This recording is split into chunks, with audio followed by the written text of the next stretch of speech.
fact, it was true. I mean, you can go back and read the quotes. Front page of the New York Times. Lobbyists saying, and this was their verb, we will kill this agency. This agency is a non-starter. Nothing will happen if the people who want to, are going to pass this through Congress hang on to the agency. We will block everything. So it was over and over. So I thought, okay, so how do we do this? And the answer was, I believe, we get organized. So it's about reaching out, people to people. So we set up our first conference call to talk about getting a Consumer Financial Protection Bureau. And the first conference call, I think, had 2 people on it, which I think doesn't qualify as a conference call. But you know what? 2 became 4, and 4 became 10, and 10 became 100. We got more people involved. We got more groups involved. And I do want to say on this one, the groups, there's no single group.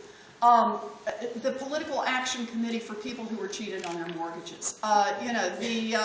The lobbyists for those who were gouged on credit cards. It doesn't exist.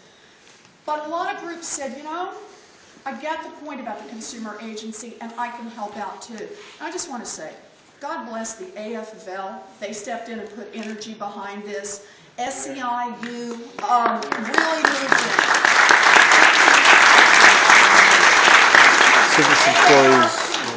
in. Not usually right in the center of what they do, but AARP said, I care about this. Yes, Consumers Union said, we do toasters, we can do this also. God bless. A lot of groups that said, by the time we got completely organized, we set up a whole new organization to do it, Americans for Financial Reform. There were more than 200 groups that were involved that had were helping us.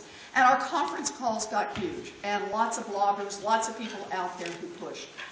And ultimately, that's how it was, that even though we were up against the most powerful lobbying force, and they were determined to kill that agency, we not only got an agency, we got a strong agency that can actually make a difference in people's lives.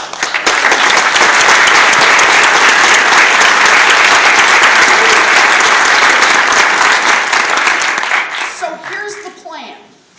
The plan is we're going to use the same basic principle a second time.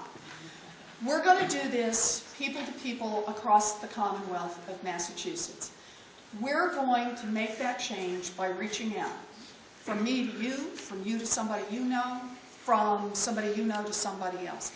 That's how we make it work here in Massachusetts. So here's the plan on this. We're making this election all about the field. We're going to make this a real field organization.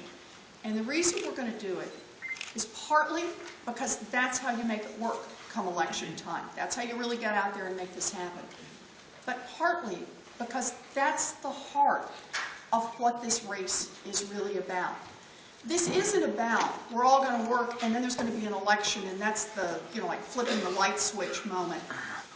It's really about starting to make change now.